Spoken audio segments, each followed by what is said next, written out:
והמרצה הבא הוא דוקטור שמעון קופר מהמחלקה לסוציולוגיה ואנתרופולוגיה באוניברסיטת בר אילן, והנושא, עוד נשארים ככה במיליה הגרמני המורחב, יהודים של האלטנוי, המשיכה לגיור ליהדות בפראג של ימינו.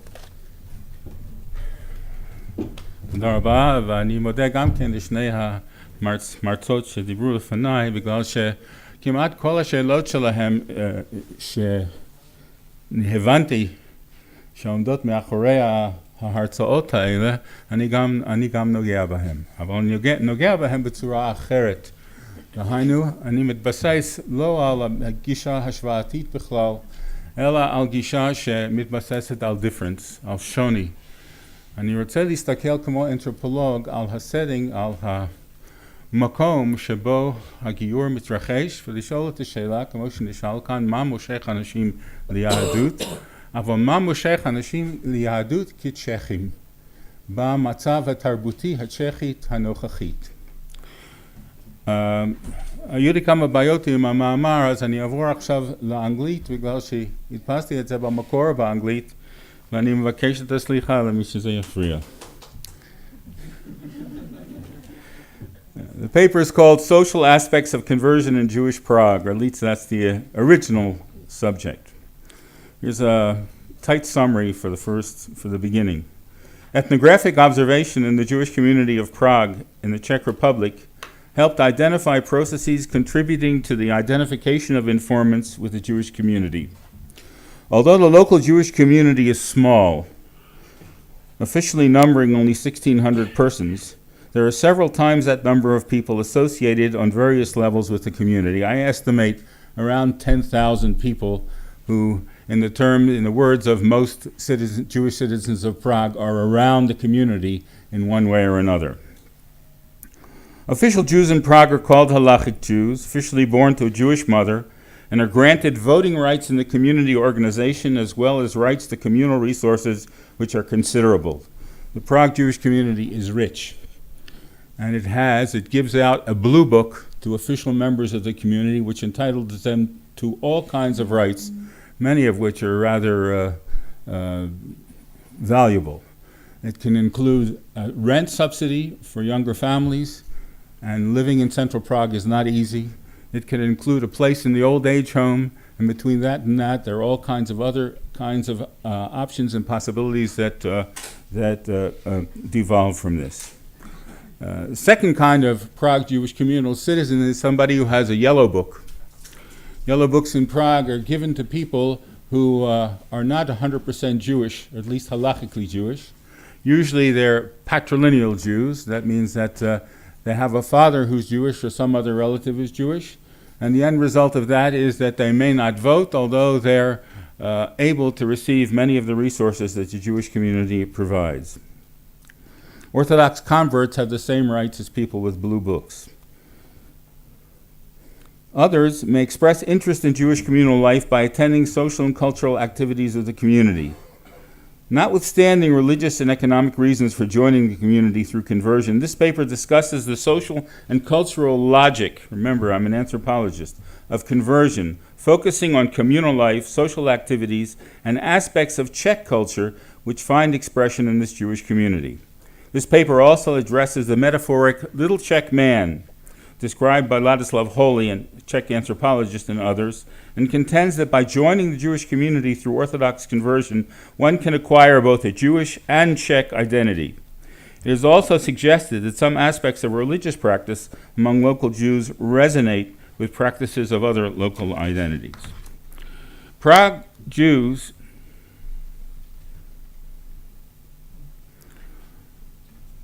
belong to a community that has been in existence in one form or another for several hundred years. My present work focuses on the attraction the community holds for both young Jews and non-Jews, many of whom have no previous connection or claim to Jewish ancestry. I divide the question into two parts. First, what is the appeal of being Jewish to young Czech Jews as Czechs? And second, what, if any, are the psychological dynamics of the shift into some form of practicing Judaism? I'll leave that to the end and maybe say two words about it.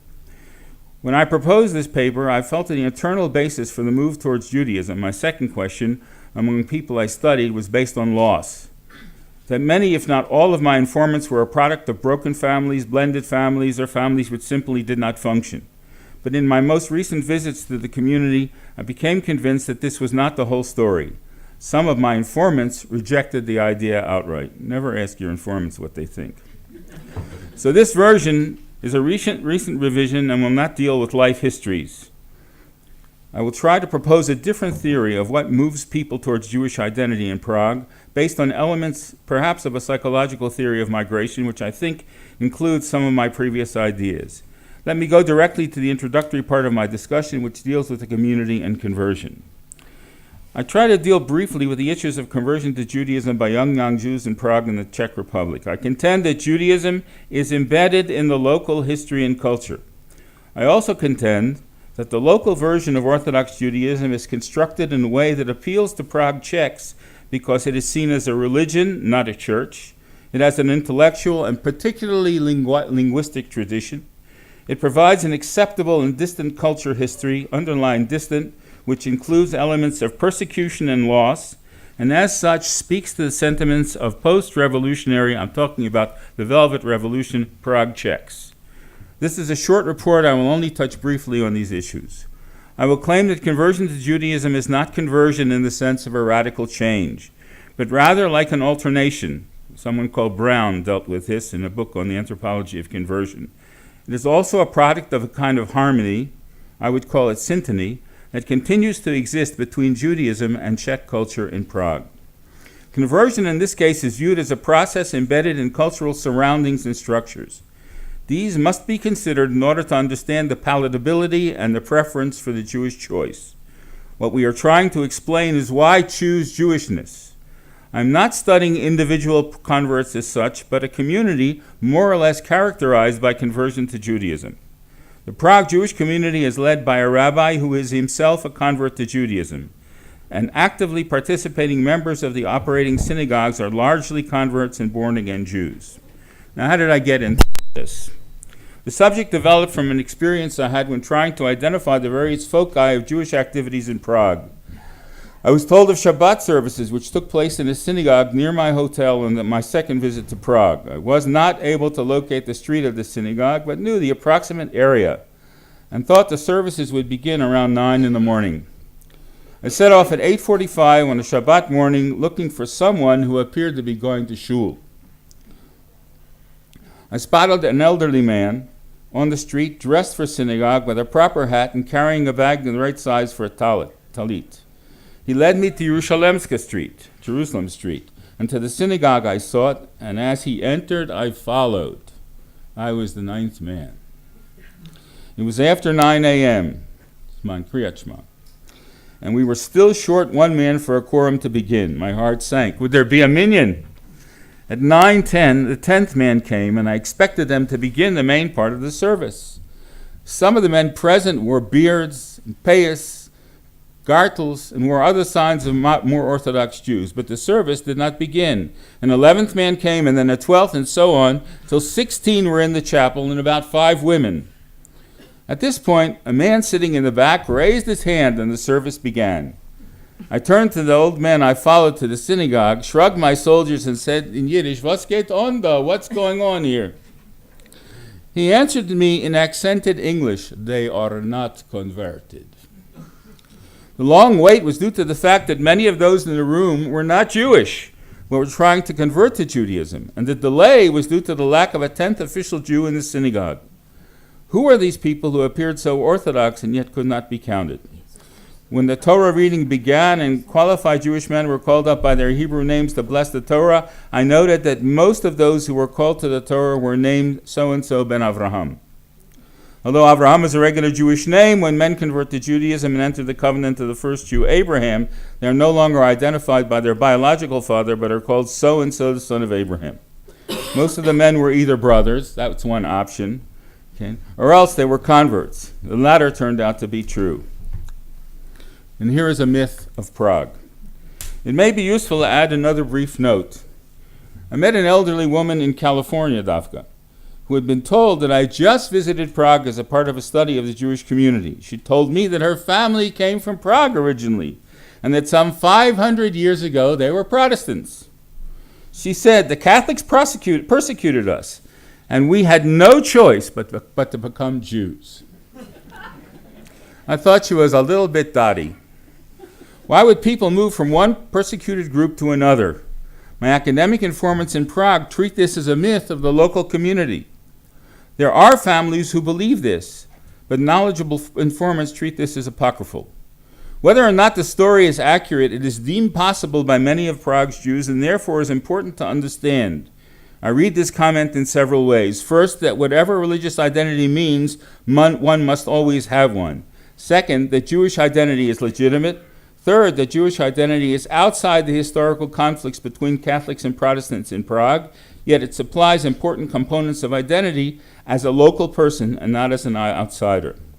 There is a report that when Albert Einstein came to Prague to teach in the German university, he was asked to fill out a job application by the Austro-Hungarian bureaucracy. On the line for religion, he wrote, none. His original application was said to have been rejected, and he was asked to reapply. He wrote Jewish and was accepted. I read this to be an instance of the wider culture preferring Jewish identity.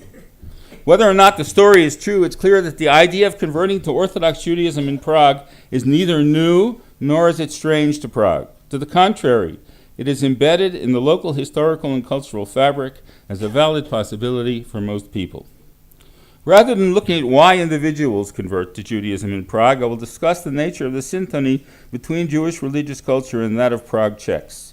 By syntony, I mean that I believe there is a kind of resonance between what Czechs believe to be a proper social identity and the way they understand and play out their identity as Jews.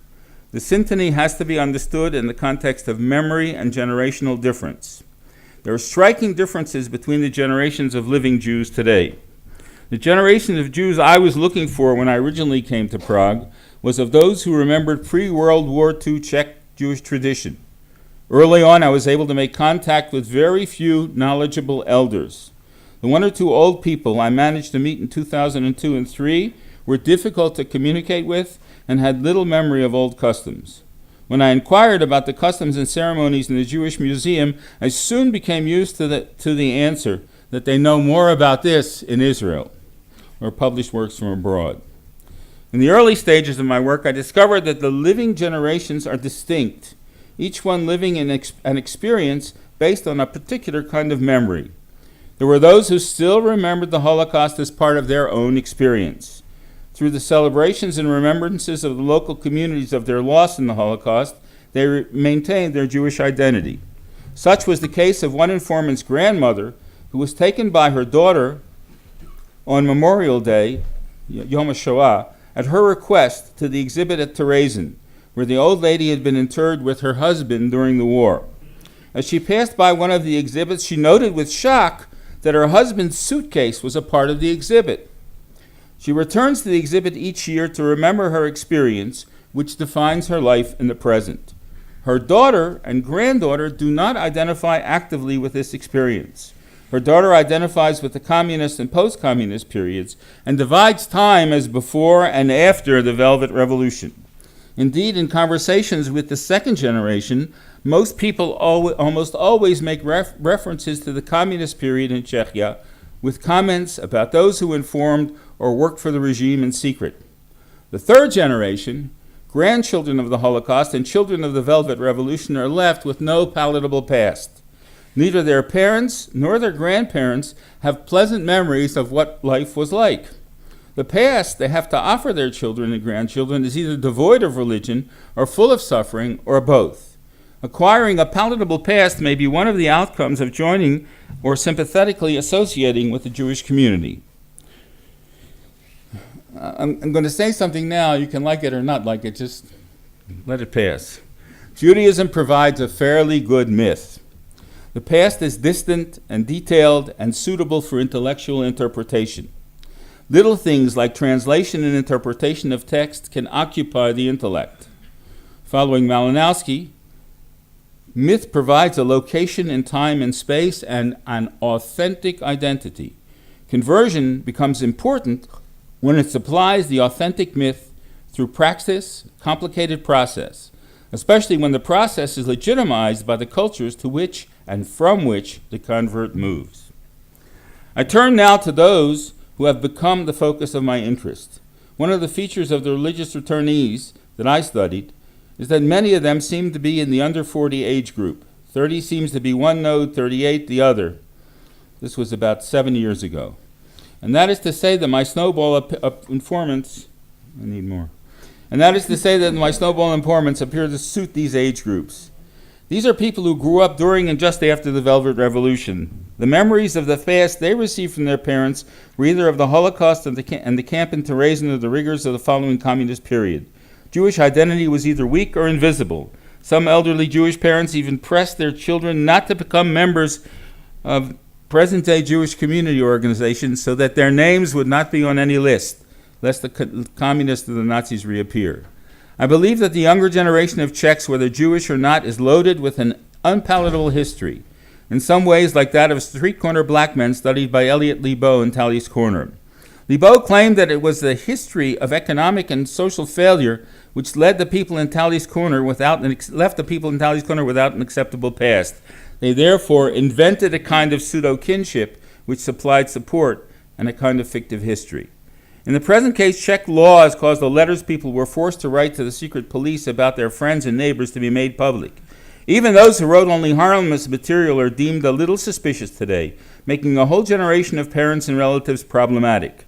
Rather than be in a vacuum because of the negative history, people may need to invent what Rottenberg has called the therapeutic myth, or somehow revise the past. One of the things a new Jewish identity supplies, an identity that is negatively connected with the evils of the past, and in a way that is irrevocable. Much like the way the early Zionist mythos was invented, the new Jews of Prague may now have chosen to identify with a history engraved in a much more distant past, which is much more acceptable in Czech terms. Adding to this the idea that many local aspects of Czech Orthodox Judaism are syntonic with Czech ideals and values, one can begin to understand how the attraction to Judaism works. It is a fact that when I attended memorial services for those lost in the Holocaust at a river site outside town, I found few younger people, and so far as I could tell, no converts. Unlike the tension Buxler describes between Orthodox Judaism and Danish identity, in Prague, as I've described it, there seems to be what has been called cultural syntony, not simply a lack of points of conflict between Jewish and Prague Czech culture, but a kind of harmony or convergence between them. I use convergence in its evolutionary sense. Two separate and distinct entities adapt and develop in the same direction. In this case, both are anti-clerical, even anti-church. Both are sarcastic, even ludic. Both are intellectual and highly critical. Both are composed of little men who are smart enough to be big but never quite get there. Both are religious but not pious, hate Germans but love German tradition. In the recent book on the anthropology of conversion, several of the authors have reflected on the needs of on aspects of religious conversion which are touched upon here. In particular, I prefer the papers by Brown, Buxer, and Norris, who have each suggested in their own way that the cultural aspect of conversion has to do with what I would call the resonance between the convert's culture and that reflected in the newly accepted religion. Indeed, Brown cites Stravizanu, who distinguishes between conversion and alternation, focusing on the degree to which converts' identity and life are rearranged.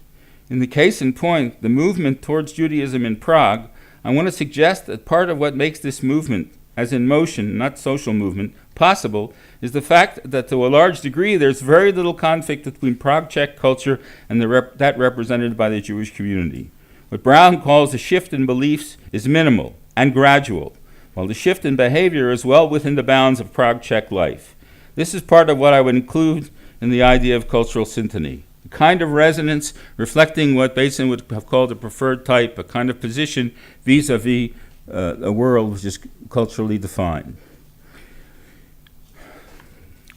What is a proper Czech person? Following wholly on the little Czech man, the ideal Czech person is an intellectual who is well versed in language, who may have suffered in the past. In some ways he's a little man, self-educated intellectual, perhaps an inventor or innovator, a reader of great books, but one who never actually manages to reach the peaks to which he aspires. He's rebellious and playful and willing to try many things. He's also a responsible person, ready to sacrifice per principle, critical of just about everything. He's envious of the successful and popular unless they are losers or martyrs. There is a distinct split between this view of the Czech man and that of the Czechs as a people. The split is reflected in the attitude towards the German people as opposed to things German, and has very much in common with the way with the views Jews have themselves and their religion and culture. Becoming Jewish is an easy alternation because many elements of being Czech are easily worked into the local Jewish identity. Judaism does not have a church. One can practice very little and still be a decent Jew. Part of being Jewish is preserving the Hebrew language, just as the Czechs preserve their language. One of the first things a Czech who tried to teach me Czech told me is nobody can understand Czech but the Czechs. It's just not possible.